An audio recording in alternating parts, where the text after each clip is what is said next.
The shadow of wealth and the silent self. You stand at the precipice of a revelation that most humans never approach in their entire lifetime. Not because they lack intelligence, not because they are unworthy, but because they have never been initiated into the fundamental truth that wealth, true wealth, is not a transaction, but a transformation. The notification on your screen, the stranger's name you do not recognize, the sum that made your breath catch in your throat, this was not chance. This was synchronicity, and synchronicity is the universe's preferred language when it speaks to those who have ears to hear. I spent my life studying the human psyche, and I can tell you with absolute certainty that what you are experiencing right now is not financial fortune in the common sense. It is a psychological earthquake, a rupture in the fabric of your conditioned reality. The amount itself is irrelevant, whether it is enough to pay 1 month's rent or to purchase freedom for a decade. What matters is the disruption it caused in your consciousness. That disruption is the self, your deeper totality, announcing that the old story is ending and a new one is beginning. But here is what the masses will never understand, what even those who consider themselves spiritual often miss. The arrival of abundance into an unprepared psyche is not a blessing. It is a mirror held up to every unhealed wound, every repressed fear, every shadow belief you have been carrying since childhood. The stranger who sent you this money is not merely a person. They are an archetypal messenger, an emissary from the collective unconscious itself, delivering not just currency, but a challenge. Can you hold this? Can you integrate this? Can you become worthy, not of the money, but of the consciousness that money demands? This is why I mapped out what I call the 3 keys to a prosperous life, not as a financial strategy, but as a psychological blueprint for those rare souls who understand that true wealth begins in the depths of the psyche, not in the surface world of transactions. This trilogy, available as both an ebook and audiobook, is not for everyone.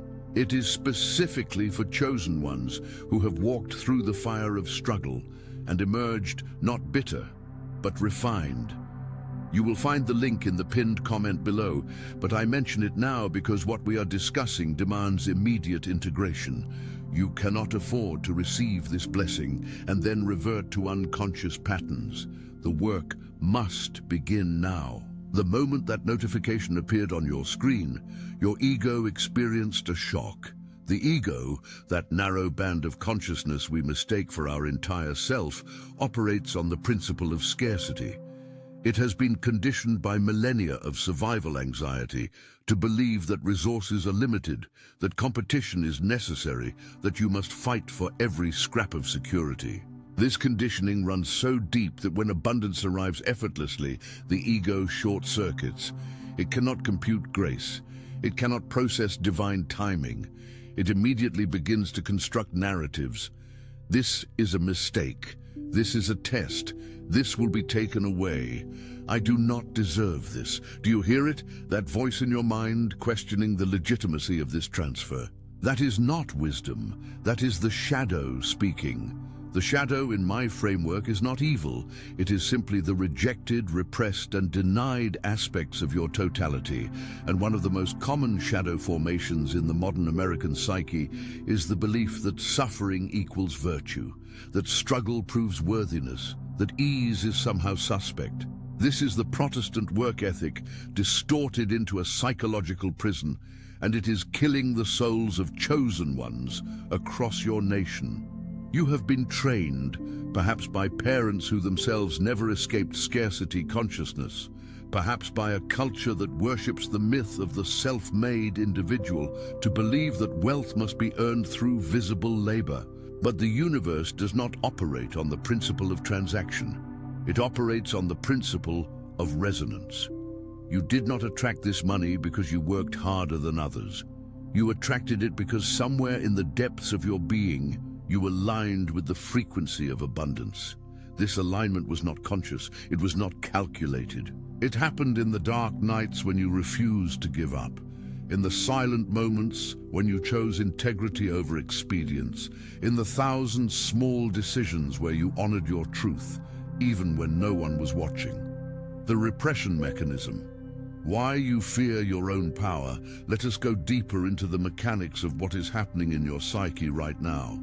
When unexpected abundance arrives, it activates what I call the unworthiness complex, a constellation of repressed memories, limiting beliefs, and shadow material that has been buried in your unconscious since early childhood. This complex was not formed by one event, but by thousands of micro-rejections, subtle messages, and cultural conditioning.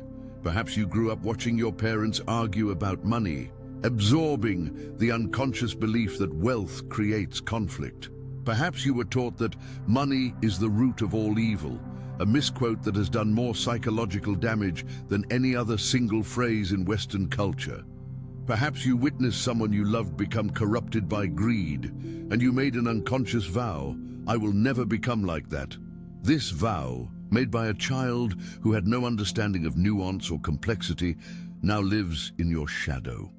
It operates below the threshold of awareness, sabotaging every opportunity for abundance because your unconscious mind has equated wealth with moral corruption. This is projection at its most insidious. You see wealth in others and immediately project onto them your unresolved fears about what wealth might do to you. You notice the wealthy person's arrogance and conclude that wealth creates arrogance, never considering that arrogance might have existed before the wealth. You observe the wealthy person's isolation and conclude that money isolates, never examining whether that person's isolation stems from other psychological factors entirely.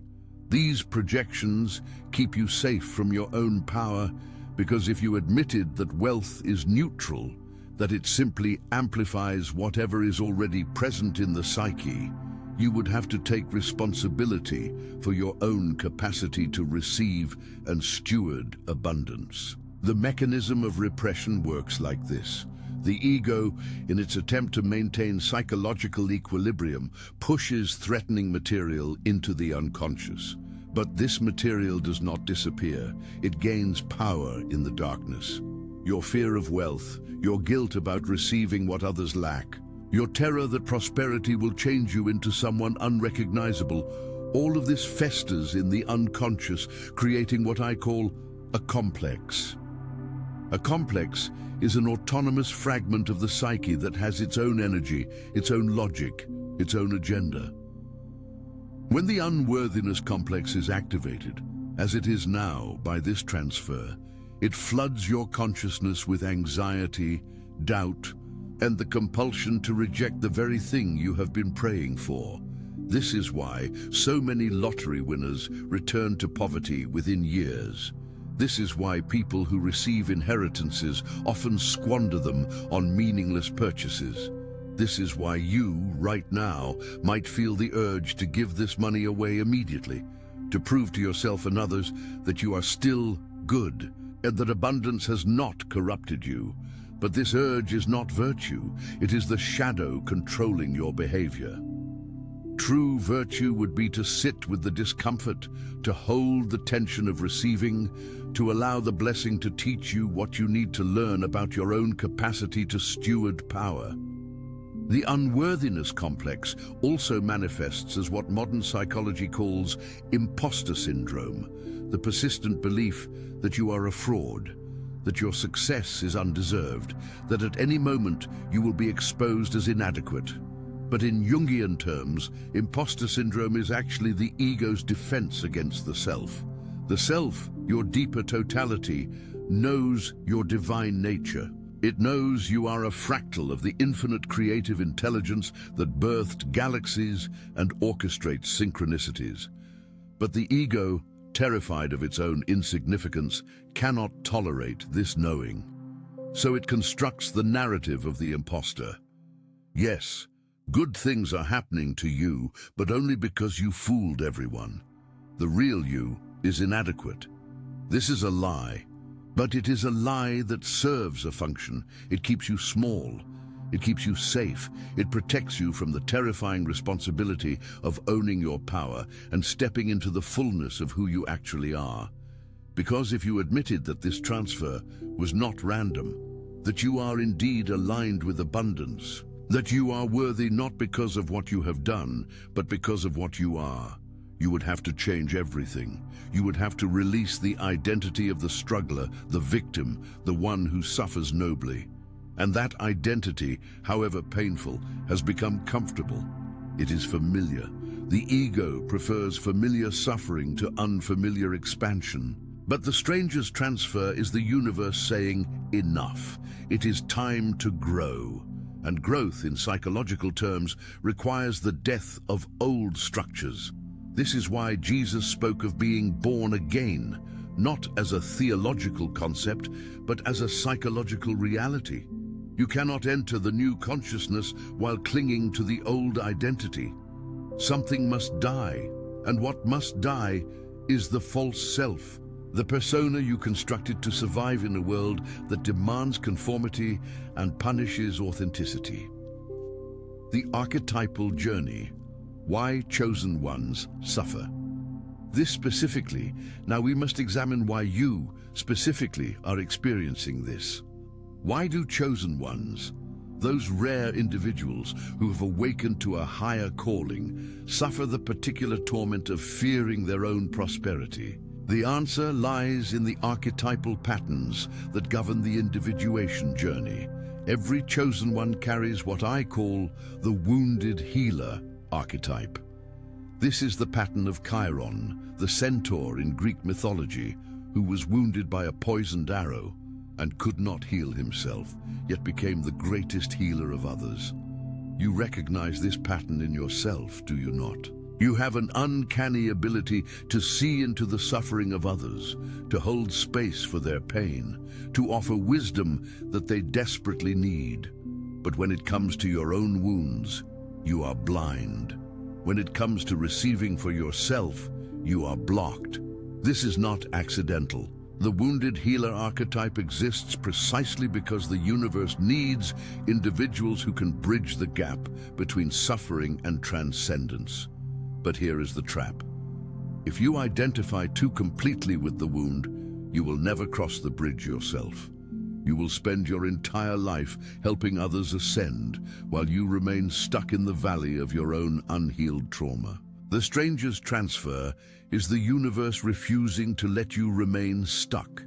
It is a forced initiation into the next phase of your journey, the phase where you must learn to receive with the same grace you have learned to give. The mythological weight of this moment cannot be overstated. In the hero's journey, which I studied extensively and which Joseph Campbell later popularized, there is a stage called the refusal of the call. The hero is presented with an opportunity to step into their destiny, and their first instinct is to refuse. They make excuses. They claim they are not ready. They insist someone else is better suited for the task. This refusal is not cowardice.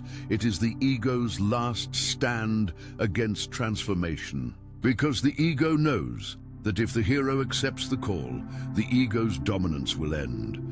A greater self will emerge, and the ego will be relegated to its proper role. Servant, not master. You are in the refusal of the call phase right now. The notification on your screen was the call, and every doubt, every fear, every rationalization about why you should not keep this money, these are forms of refusal. But the beauty of the archetypal journey is that the call does not go away. It will return again and again in different forms, escalating in intensity until you finally say yes. This is why people often report that their dark night of the soul became progressively darker until they had no choice but to surrender. The universe does not give up on its chosen ones. It simply increases the pressure until resistance becomes more painful than transformation. In your case, the archetype most active is not just the wounded healer, but also the magician. The magician, in the tarot and in archetypal psychology, represents the individual who has learned to work with invisible forces, to manipulate energy, to bring the potential into manifestation. But the magician archetype has a shadow side, the fear of one's own power. When you first discover that your thoughts influence reality, that your intentions shape outcomes, that your energy affects the field around you, it is exhilarating. But it is also terrifying, because if you can create good, you can also create harm. If you can attract abundance, you can also attract catastrophe. This fear of your own creative power is what keeps most people locked in mediocrity. They would rather pretend they are powerless than accept the responsibility of being a conscious co-creator. But you, chosen one, do not have that option anymore.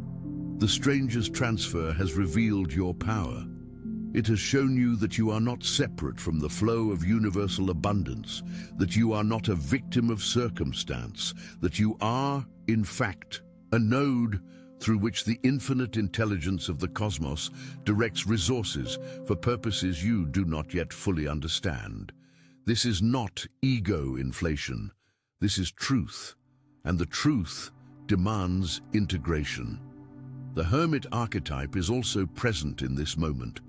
The hermit withdraws not out of fear, but out of necessity, seeking the inner light that will guide them through darkness. This is your season now. Not the season of broadcasting, of performing, of proving to the world that you have made it. This is the season of silence, of integration, of allowing the transformation to complete itself in the invisible depths before it manifests in the visible world. The hermit carries a lantern, and that lantern represents the self, the inner light that does not need external validation because it knows its own truth. Why must chosen ones walk this path alone? Because the crowd cannot understand transformation they have not experienced. If you share this blessing prematurely, you will invite the projections of those who are still trapped in scarcity consciousness. They will envy you, not because you have received, but because you have reminded them of what they refuse to claim for themselves. They will question you, not to understand, but to undermine. They will offer advice, not to help, but to assert their own superiority. This is not malice, this is unconsciousness, and unconsciousness is contagious. Archangel Michael's warning, when you get rich, tell no one, is not about secrecy for secrecy's sake. It is about protecting the alchemical vessel. In alchemy, transformation happens in a sealed container. If you open the container prematurely, the volatile essences escape and the process fails. Your psyche is that container right now. The transfer is the prima materia, the raw material that must be refined into gold. But refinement takes time, heat, and most importantly, containment. Every time you speak about this blessing before you have integrated it, you leak psychic energy. You diffuse the very power you are meant to consolidate. This is why mystery schools throughout history have required initiates to take vows of silence during critical phases of their development. Not to create exclusivity, but to create the energetic conditions necessary for transformation. You are in a mystery school right now, whether you realize it or not. The curriculum is your life. The teacher is the self. And the lesson is this: can you hold power without announcing it? Can you embody abundance without performing it? Can you become wealthy in soul before you become wealthy in bank account? The alchemical transmutation, turning lead into gold now, we arrive at the most critical phase, practical integration. Theory without practice is sterile. Insight without action is masturbation. You must take what we have explored and apply it to the texture of your daily life, to the American context you inhabit, to the relationships, obligations, and patterns that currently structure your existence. The first alchemical step is containment, which we have already discussed.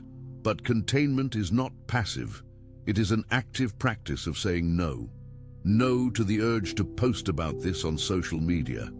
No to the impulse to call your best friend and spill everything. No to the desire to prove to your family that you were right to trust your path. These no's are not denials, they are boundaries. And boundaries are the psychological immune system of the conscious individual. In modern American culture, boundaries are often misunderstood as walls, as rejections, as signs of coldness or lack of love. This is categorically false. Boundaries are love made tangible. When you set a boundary, you are saying, I value this relationship, this opportunity, this blessing enough to protect it from the unconscious forces that would destroy it. You are saying, I respect myself enough to refuse what diminishes me, even if refusal makes others uncomfortable. This is not selfishness. This is stewardship. The practical application here is simple but not easy. You must create a container of silence around this transfer. This means choosing carefully who, if anyone, you tell.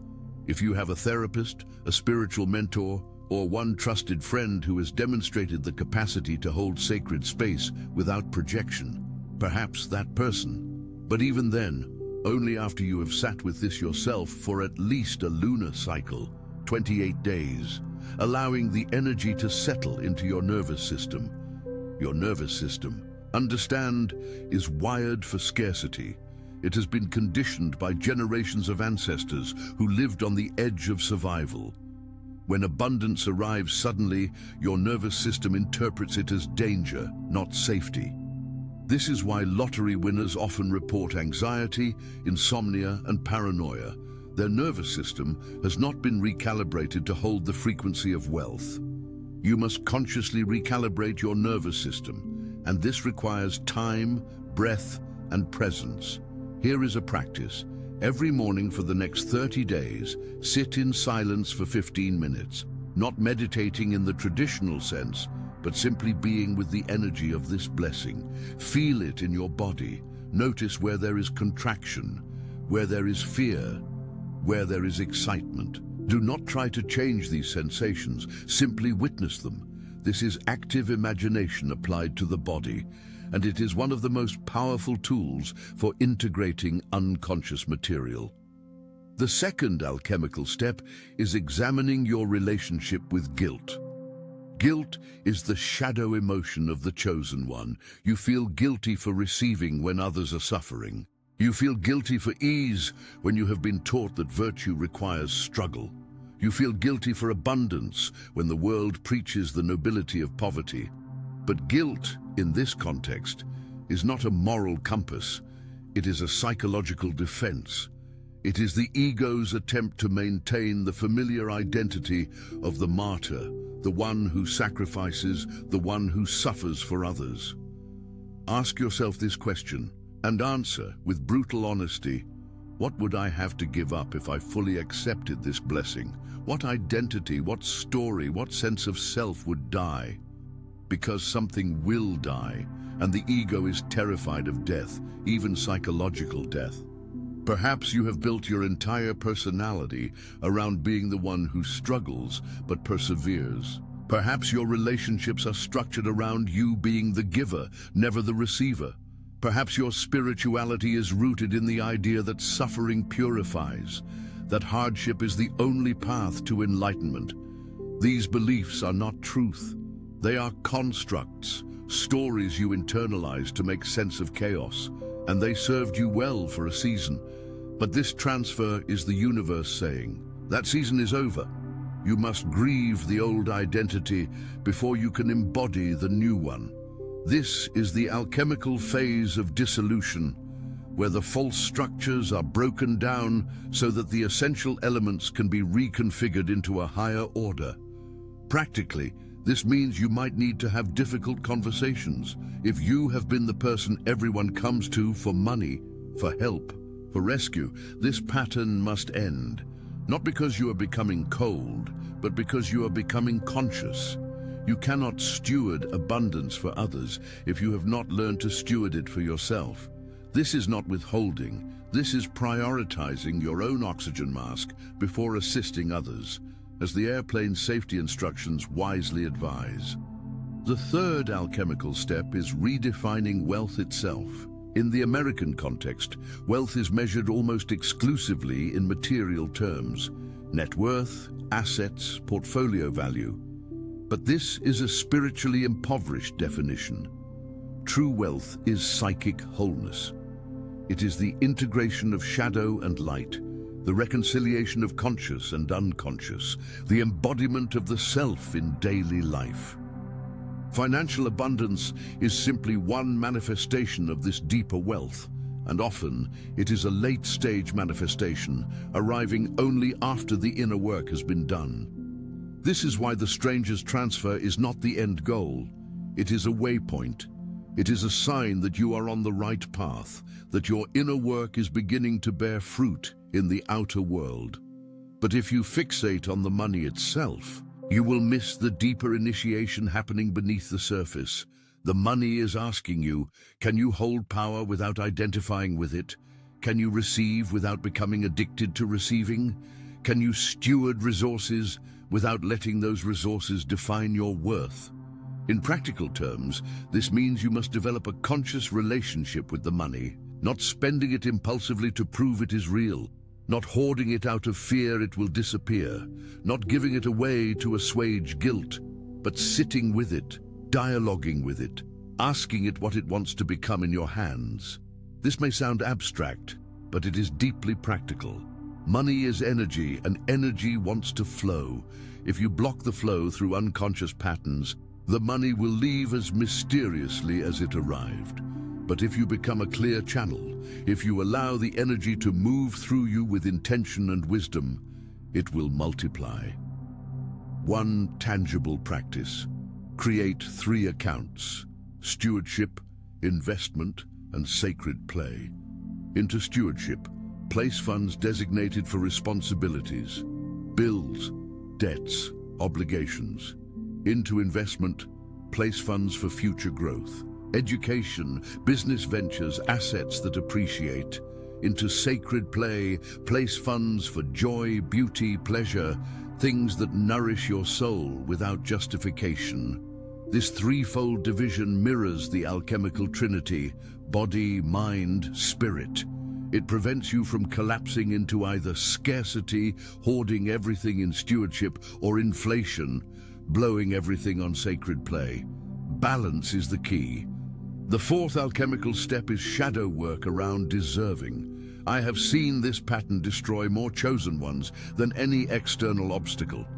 The unconscious belief that they do not deserve good things because of past mistakes, because of privilege they did not earn, because of suffering they did not prevent in others. This is the martyr complex, weaponized against the self, and it is insidious because it masquerades as humility. But true humility is not self-flagellation. True humility is recognizing that you are neither superior nor inferior to any other human being, that you are a unique expression of the same consciousness that animates all life. True humility is accepting that the universe does not distribute blessings based on a moral scorecard. That grace is given not because you earned it, but because you are open to receive it. If you reject this transfer because you believe someone else needs it more, you are not being virtuous. You are playing God. You are assuming you know better than the universe how resources should be distributed. This is ego inflation, disguised as self-sacrifice. The practical work here is to write a letter to yourself from the perspective of the self, your higher wisdom. In this letter, give yourself permission to receive. Acknowledge every reason you believe you are unworthy, and then systematically dismantle each reason with compassion and truth. This is not positive thinking. This is psychological surgery. You are excising the tumor of unworthiness that has been growing in your psyche for decades. It will be painful. You will cry. But on the other side of that pain is freedom. The fifth alchemical step is understanding the principle of circulation. In American culture, there is a pervasive myth of making it, The idea that once you achieve financial security, you can relax, withdraw, and enjoy the fruits of your labor in isolation. But this is a death sentence for the soul. The universe operates on the principle of circulation. Energy must flow or it stagnates. Water that does not move becomes toxic. Air that does not circulate becomes suffocating. Money that is hoarded becomes a curse, not a blessing. This is why the ultra-wealthy often report existential emptiness despite having more resources than they could spend in 10 lifetimes. They have stopped the flow. They have accumulated without circulating, and accumulation without circulation is spiritual death. Your task, chosen one, is not to hoard this blessing, but to become a conduit for it. This does not mean reckless giving. It means conscious stewardship, asking in each moment, how does this energy want to move through me? What is mine to keep and what is mine to release? Practically, this might mean tithing, not to an institution, unless you feel genuinely called, but to causes, individuals, and initiatives that align with your values. It might mean investing in your own education, your health, your creative projects. Circulation back into yourself is still circulation. It might mean surprising someone with an anonymous gift, experiencing the joy of giving without the ego gratification of recognition. The key is intentionality. Every dollar you spend, save, or give should be a conscious choice, not a reactive pattern. The sixth alchemical step is integrating the trickster archetype. The trickster, present in every mythology from Loki to Coyote to Hermes, represents the force that disrupts order to create new possibility. The stranger's transfer is a trickster move, unexpected, disruptive, defying logic. And the trickster's lesson is always the same. Do not take yourself too seriously. Do not cling to your plans. Do not assume you understand the game being played. In practical terms, this means staying flexible. You may have had a detailed plan for your life before this transfer arrived. That plan is now obsolete. Not wrong, but obsolete. The universe has introduced a wild card, and the only way to work with wild cards is through improvisation, through trust, through willingness to let the plan evolve as you evolve. If you try to force this blessing into your old blueprint, you will create suffering. But if you allow the blessing to redraw the blueprint, you will discover possibilities you never imagined. One practice. Set aside time each week to play with this money in your imagination. What would you do if there were no limits, no judgments, no fear? Write it down, draw it. Vision board it if that resonates. Not to manifest more money, that is a trap of spiritual materialism, but to expand your sense of what is possible, to stretch the container of your consciousness so it can hold more.